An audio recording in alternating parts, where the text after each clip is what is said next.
السلام عليكم ورحمة الله تعالى وبركاته. إخواني الكرام، اليوم نعرج على مسابقة التوظيف على أساس الاختبارات بعنوان سنة 2024 للالتحاق برتبة مقتصد. نعرج الآن على جدول سير الاختبارات، ثم نشرع في شرح مواضيع في الاختبار الأول، وهو القانون الإداري أو المحاسبة العمومية. نبدأ بجدول سير الاختبارات. الاختبار الأول يبدأ يوم السبت 9 نوفمبر. السبت هو يوم واحد فيه من 8 إلى 6 أو 7، إلى 7. نعم، السبت 9 نوفمبر 2024. الاختبار الأول هو اختبار القانون الإداري أو المحاسبة العمومية والمالية العامة من 8 إلى 11:30. هذا هو الاختبار القانون الإداري، ونتطرق إلى بعض المواضيع في هذا الاختبار. ملاحظة، نبدأ بالقانون الإداري. القانون الإداري القانون الإداري يقول: ملاحظة، يحتوي الموضوع على جزئين. الجزء الأول اختياري بين موضوعين: القانون الإداري والمحاسبة العمومية، والجزء الثاني إجباري في المالية العامة.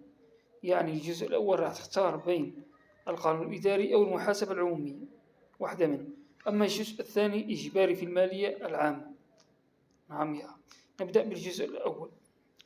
القانون الإداري يقول: ما الدولة الحديثة ظاهرة اجتماعية تكتسب شخصيتها المعنوية ومركزها القانوني بمجرد توفر أركان معينة. المطلوب: اذكر هذه الأركان. ثانيا، اشرح هذه الأركان. نتطرق إلى شرحها. هي الحل: اذكر الأركان. أولا، القانون الإداري يذكر الأركان. مفهوم الدولة يختلف من جهة إلى أخرى، ويكمن في اختلاف النظر إلى أصل نشأتها والدور الذي وجدت لتأديته. وتم الاتفاق على 3 أركان ثابتة للدولة، وهي هذه الأركان: الشعب، الإقليم، السلطة. نأتي الآن. قال ثانيا: شرح الأركان. الشعب ألف، وباء الإقليم، وجيم السلطة السياسية. الشعب يعتبر الشعب ظاهرة طبيعية واجتماعية، كون الإنسان يميل بطبعه إلى الحياة الجماعية، بينما المفهوم الآخر ينظر إلى الشعب باعتباره ظاهرة اصطناعية إدارية نشأت نتيجة رغبة الأفراد. نأتي إلى الإقليم. هو المجال الطبيعي الذي تمارس فيه الدولة سلطتها وسيادتها، باعتبار الإقليم مجالا جغرافيا مساحته، فإن من الطبيعي أن تكون مختلفة. سوف أضع لكم هذه الحلول في أول تعليق إن شاء الله. جيم السلطة السياسية، وهي السلطة العليا الحاكمة في البلاد، يخضع لها جميع الأفراد والهيئات العامة، فهي تمتلك السيادة وقادرة على تنظيم نفسها وعلى فرض سياستها دون أن تكون خاضعة لأطراف أخرى. أما نتطرق إلى المطلوب الثاني، الجزء الثاني: المحاسبة العمومية. هذا الجزء الأول. ما زلنا في الجزء الأول، يعني الاختيار بين موضوع القانون الإداري والمحاسبة العمومية.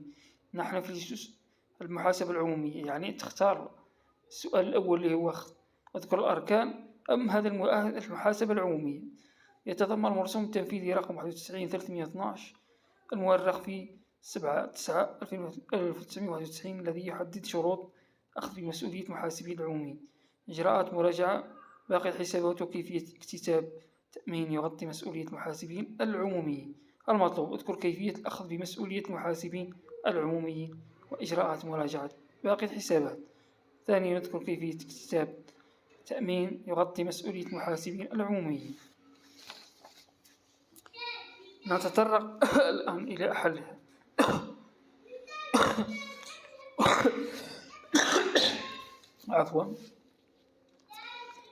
المحاسبة العمومية.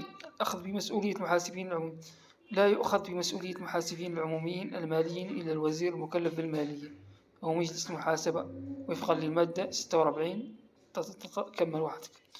يمكن للمحاسبة العمومية المأخوذ بمسؤوليته، وهذا هو: كيفية اكتتاب تأمين يغطي مسؤولية المحاسبين يتعين على المحاسب العمومي يتحقق هذا التأمين إما بعقد تأمين فردي اكتتاب لديه هيئات. نعم. الجزء الثاني المالية العامة، شرح المصطلحات المفهوم نتطرق إليه من هنا. هاي الجزء الثاني المالية العامة، هذا أيضا هو نحن في هذا الجزء الثاني إجباري في المالية العامة. أعرف المصطلحات التالية: المفهوم العام لميزانية الدولة، الميزانية وثيقة تقديرية، الميزانية وثيقة ترخيصية، النفقة العامة. هذا أولا. ثانيا أذكر أقسام النفقات العامة مع إعطاء أمثلة. ثالثا أذكر مراحل صرف النفقة العمومية طبعا طبقا للقانون 90/21. رابعا شرح هذه المراحل اعتمادا على مواد القانون.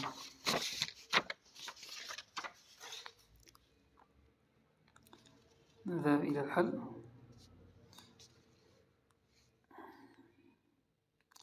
هي الجزء الثاني المالية العامة، شرح المصطلحات التالية: المفهوم العام لميزانية الدولة هي الوثيقة التي تقدر لسنة المالية مجموع الإيرادات والنفقات وترخص بها. الإيرادات تساوي مداخيل المساهمات المالية للدولة التي ترخص بها القانون، المداخيل الذاتية التي ينص القانون على تحصيلها.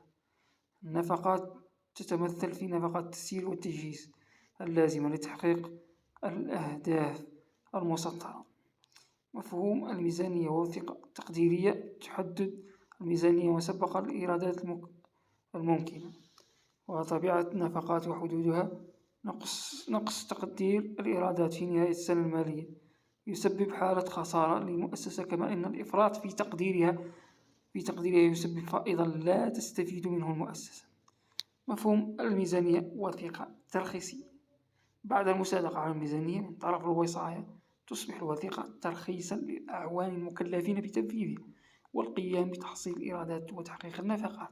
مفهوم النفقة العامة هي صرف المال العام للمؤسسة العمومية حسب تقديرات خاصة بالنسبة للمالية.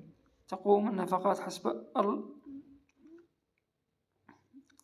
تحصيل الإيرادات وتحقيق النفقات. مفهوم النفقة العامة هي صرف المال العام للمؤسسة عمومية حسب تقديرات خاصة بالسنة المالية. أقسام النفقات العامة: تنقسم النفقات المالية إلى 3 أقسام، هي النفقات الإدارية، النفقات الاقتصادية، والنفقات الاجتماعية. مثل النفقات الإدارية مثل النفقات على الأمن الداخلي، الدفاع، وجهاز القضاء. النفقات الاقتصادية مثل نفقات الاستثمار. النفقات الاجتماعية مثل التربية، السكن الاجتماعي. مراحل صرف النفقة العمومية، وهذا شرح هذه المراحل أيضا. مراحل صرف النفقة العمومية: إن القانون المحاسبة العمومية هو الذي يحدد التزامات الأمر بالصرف والمحاسبة العمومية، وتتمثل عملية النفقات في استعمال الاعتمادات المرخصة بها، وتتحقق من خلال المراحل الأربعة: الالتزام، التصفية، الأمر بالصرف، الدفع. شرح هذه المراحل هو كما هو موضح أمامكم: الالتزام، يعد الالتزام الإجراء الذي يتم بموجب إثبات نشأة الدين. تصفية تسمح التصفية بهذا. سوف أترك لكم إن شاء الله كل هذه الحلول في التعليقات، وشكرا. السلام عليكم ورحمة الله تعالى وبركاته. أترككم في رعاية الله وحفظه، في أمان الله.